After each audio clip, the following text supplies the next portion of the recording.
Olá, estudantes da segunda série, tudo bem? Eu espero que sim. Eu sou a professora Ana Carolina e vamos para mais uma aula de biologia. O tema de hoje é o reino protoctista, então nós vamos falar sobre a definição e também sobre as algas unicelulares, ok? Bom, os objetivos da aula de hoje, né? Conhecer os representantes do reino protoctista, compreendendo suas principais características como a importância econômica e ecológica, ok? E vamos começar com uma curiosidade. Arale Norimaki é a protagonista principal da série Dr. Slump, criada por Akira Toriyama, também fazendo aparições no mangá Dragon Ball, né, e outros animes. Seu nome vem da palavra japonesa para um senbei pequeno, um biscoito de arroz pequeno. Com o seu sobrenome, Norimaki Arari, refere-se a um tipo de arari, enrolado em uma alga nori. Essa alga que está aqui na imagem. Então, o nome do personagem tem a ver com essa alga, né, que enrola o bolinho de arroz, ok? Bom, e vamos com uma notícia. Protozoário fóssil em âmbar brasileiro. Pesquisadores da UFRJ, na Universidade Federal do Rio de Janeiro, descreveram uma nova espécie extinta de protozoário, Paleohipotrix baiensis. Essa é a primeira espécie a ser descoberta a partir de um fóssil microscópio preservado em âmbar, no Brasil. Eles concluíram se tratar de uma espécie provavelmente extinta de protozoário ciliado que teria habitado rios e lagos de água doce na região entre 145 e 125 milhões de anos atrás. Então, olha só, a gente começou falando de alga, que tem a ver com, né, o nome do personagem de anime, agora estamos falando de um protozoário ciliado. Então, sim, o reino protoctista, ele é um reino que agrega seres vivos que não têm uma origem igual, digamos assim. Eles não estão na árvore filogenética aparentados, né? Eles não têm um ancestral específico em comum, tá? São seres vivos que têm características que não se parecem muito nem com plantas, né, com vegetais e também nem com animais, então foram enquadrados num reino específico, tá? Bom, características gerais, né, desses seres vivos para se enquadrarem, então, nesse grupo, tá? Então, eles têm que ser eucariontes, isso quer dizer que vai ter um núcleo lá especializado, bonitinho. São unicelulares, né, formados por uma única célula, mas também podem ser pluricelulares, né, pluricelulares formados por várias células. Heterotróficos, né, ou seja, que podem se alimentar de matéria orgânica, né, e tudo mais, ou autotróficos, que no caso aqueles que são fotossintéticos, que fazem a fotossíntese para se alimentar, ok? Então, são características bastante variadas dentro de um grupo só, ok? Bom, a classificação, né? A classificação que a gente utiliza é a classificação de Baldorf, de 2008, tá? Então, o reino protoctista, ele não é um grupo natural, né? Não corresponde a nenhum grupo específico. Então, os taxonomistas ainda estão estudando, na verdade, a melhor forma de separá-los, de organizá-los, tá? Então, a mais atual é a proposta de Baldorf, de 2008, e a gente organiza esses seres vivos de acordo com a locomoção. Então, eles são classificados de acordo com a locomoção. Pode ser que mais para frente surjam novas classificações? Pode ser. No momento, a gente faz essa classificação que é através da locomoção. Então, por exemplo, aqui na imagem, né, nós tínhamos ali os pseudópodes, né, na tradicional, né, por falsos pés, tinha alguns que têm cílios e outros mais, né, e essa aqui, a classificação recente, que ainda é uma raiz incerta, ele forma como se fosse uma árvore, né, tá? E aqui estão todos os grupos dos protozoários, né, dos protistas ali incluídos, ok? Então, reino protoctista, características gerais, especificamente. Então, eles podem ser protozoários ou algas, tá? Os protozoários, eles vão ser eucariontes, unicelulares, são heterotróficos, ou seja, heterótrofos, se alimentam de outros seres vivos, tá? Eles não conseguem produzir o próprio alimento. Já as algas, elas são fotossintetizantes, né? Então, elas fazem a fotossíntese. E, inclusive, né, elas são responsáveis por boa parte do oxigênio que nós respiramos, porque elas produzem muito mais do que elas consomem, ok? E vamos para a primeira atividade. Antigamente, as algas multicelulares eram classificadas como plantas. Hoje, sabemos que esse grupo de seres vivos não tem características que permitem defini-la exatamente como uma planta. Então, ela tem características mais parecidas com protistas. Por que será, né? Que características seriam essas, né? Pensa um pouquinho, eu já volto com a resposta.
Bom, quais características, então, que as algas têm que faz com que elas sejam bastante parecidas, com protozoários e não as plantas em geral? Então, as algas, elas são multicelulares, diferente das plantas, e elas crescem através de talos, elas não formam troncos, tá? O corpo, então, é formado por esses talos, que é um conjunto de células que não forma um tecido verdadeiro, certo? Então, por elas não formarem um tecido verdadeiro, é que elas se enquadram melhor num grupo separado das plantas. É por isso que elas não estão junto com os vegetais, o reino dos vegetais, que são aqueles que fazem a fotossíntese. As algas também fazem fotossíntese, porém não são enquadradas no grupo das plantas, que tem o tronco, tem as raízes, e que são várias células ali integradas, todas elas funcionando em conjunto, por um objetivo em comum, ok? Então elas são talófitas, ok? Bom, as algas, protoctistas, lá de 1979, foi a primeira definição delas para incluí-las no grupo dos protozoários, tá? Então, elas vivem em ambientes aquáticos ou úmidos, podem ser uni- ou multicelulares, são talófitas, tá? Possuem cloroplastos, e é justamente o cloroplasto que é aquela organela celular responsável pela fotossíntese, certo? Quando você aprendeu lá sobre as células, a célula vegetal, dentro nós temos o cloroplasto, e é ele que é o responsável, por ter a clorofila que vai fazer a fotossíntese. E 55% de todo o oxigênio que nós respiramos vem das algas, ok? Então, por isso que alterações no oceano, por exemplo, com relação à temperatura, luminosidade, afetam as algas e sim, vão afetar a quantidade de oxigênio disponível para nós, ok? Então, alterações no oceano, sim, indiretamente nos afetam também, tá? E aqui nós temos alguns exemplos das algas, nós temos algas verdes, pardas, vermelhas, douradas e as pirrofíceas, que são aquelas mais próximas das unicelulares, ok? Características gerais, então elas são eucariontes, que têm aquele núcleo bem definido, tá? São autotróficas, ou seja, produzem seu próprio alimento. Mixotróficos, que é uma mistura ali, tem algumas que vão se alimentar de outros seres vivos, mas no geral elas fazem a fotossíntese e elas podem se reproduzir de forma assexuada ou sexuada, tá? Na assexuada é por divisão binária, então ela simplesmente se divide, e sexuada, que a gente vai ver daqui a pouquinho, ok? Então aqui com relação à reprodução, Então a reprodução assexuada é a divisão binária, então uma célula dá origem a outras duas exatamente iguais. Tá? Na reprodução sexuada, aí a gente vai ter o encontro dos gametas. Mas não é tão simples assim, elas vão liberar esses gametas na água, certo? Então aqui tem uma planta que vai liberar o gameta N, A outra planta vai liberar o esporo, eles vão se encontrar, vai haver a fecundação, o zigoto é formado, vai sofrer várias mitoses e formar o esporófito, certo? Então nós vamos ter o gametófito, nós vamos ter o esporófito. Cada um deles vai liberar um gameta diferente que vão se encontrar e formar uma nova alga, tá? Nesse caso, que há o encontro dos gametas, é uma reprodução sexuada, ok? Importância econômica e ecológica destes seres vivos. Então, eu já falei que eles são responsáveis por 55% do oxigênio que a gente respira. E tá aí uma grande importância, Poderíamos já parar aí, não é? Pois é, mas tem mais, Elas fazem também parte, da decomposição da matéria orgânica morta, Os protozoários em geral, o reino protista, faz parte de processos industriais, eletrônicos, culinários, espessantes, fixadores, antiumectantes, Então eles estão presentes, não só as algas, mas os protistas em geral, Eles estão presentes em diversos processos industriais. Então, naqueles espessantes que mantêm, que deixam um sorvete mais saboroso, mais cremoso, maior, esse que deixa ele mais espesso, é um protozoário, que está ali envolvido na fabricação, ok? É um protista. Na indústria farmacêutica e cosmética também, e claro, na alimentícia, através das algas com o sushi, ok? Diatomáceas, é um tipo de fitoplâncton, que também está incluído ali no reino protoctista, ok? Então eles vão ter uma parede celular de sílica, tem mais de 16 mil espécies, é fonte de alimento para a maior parte dos animais no oceano, tá? Então aqui tem um arqueduto de Roma mostrando, né? Ele é formado por fitoplâncton, por diatomáceas, aqui é utilizado na farmácia, na agricultura também. Olhando no microscópio, a gente teria mais ou menos esses formatos aqui. Então, são formatos bem curiosos, bem bonitos para se olhar no microscópio, tá? Por quê? Porque elas formam essa carapaça, que tem formatos parecidos com aquelas conchas que a gente encontra na praia, né? Mas, claro, com um tamanho muito menor, certo? E vamos para a atividade 2. Na atividade 2, a gente tem aqui uma receita, né? Um dos ingredientes utilizados no preparo do sushi pertence ao reino que nós estudamos agora, né? O reino dos protoctistas, tá? Qual será o ingrediente? Dá uma olhadinha aqui nessa receita, procure aqui o ingrediente que estaria classificado dentro desse reino. Pensa aí, eu já volto com a resposta.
E aí, conseguiu encontrar algum ingrediente que possa estar incluído nesse grupo dos protoctistas?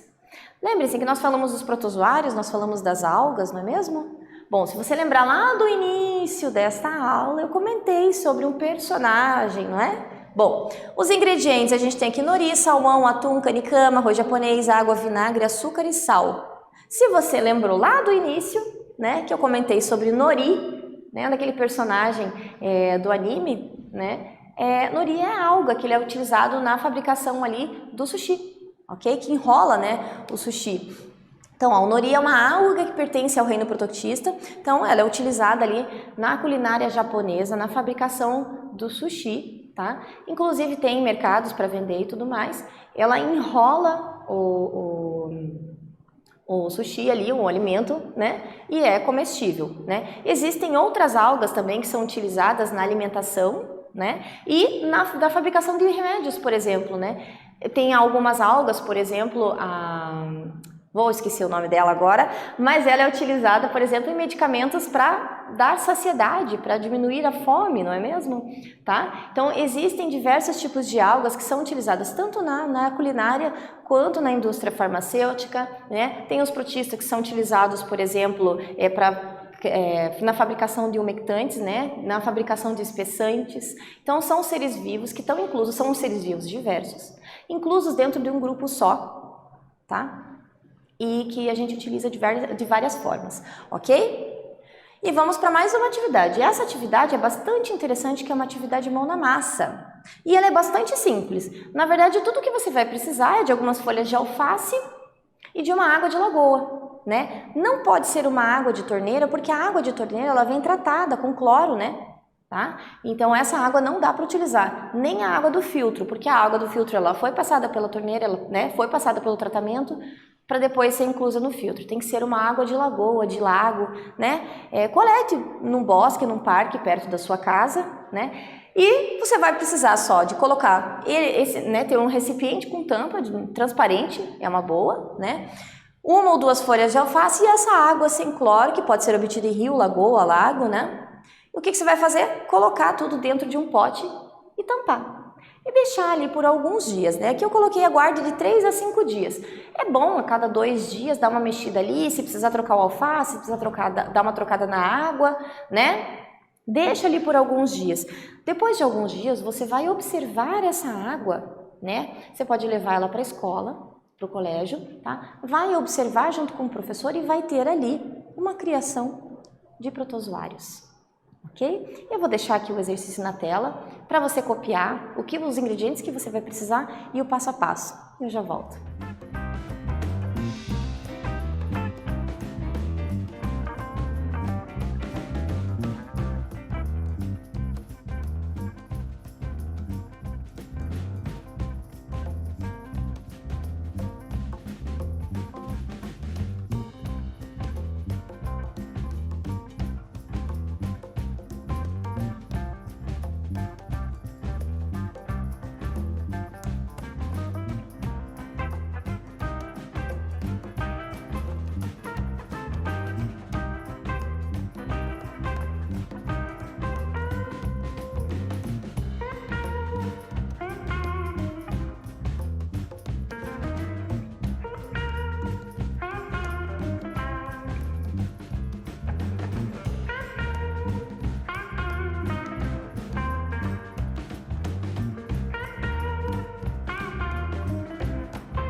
Conseguiu anotar?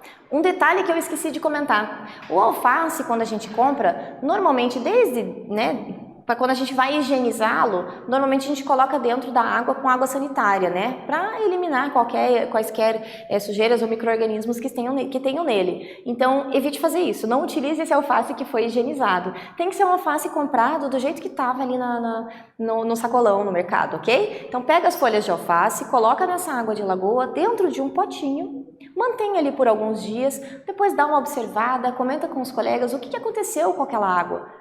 O que você observou? Será que vai ter algum movimento diferente, né? Será que vai ter vida dentro daquele potinho? Sim, vai ter uma criação ali, uma criação própria de protozoários, ok? Bom, o que nós vimos nessa aula, então? A gente falou sobre os representantes do reino produtista, compreendemos as suas principais características, importância econômica e ecológica, entendemos que as algas são um grupo parafilético, além de conhecer a importância econômica e ecológica desse grupo. Parafilético quer dizer que tem várias origens, né? Não tem um ancestral em comum. É por isso que algas e protozoários, apesar de ser bastante diferentes, né, eles estão inclusos no mesmo grupo, ok? Eu espero que vocês tenham gostado e até breve.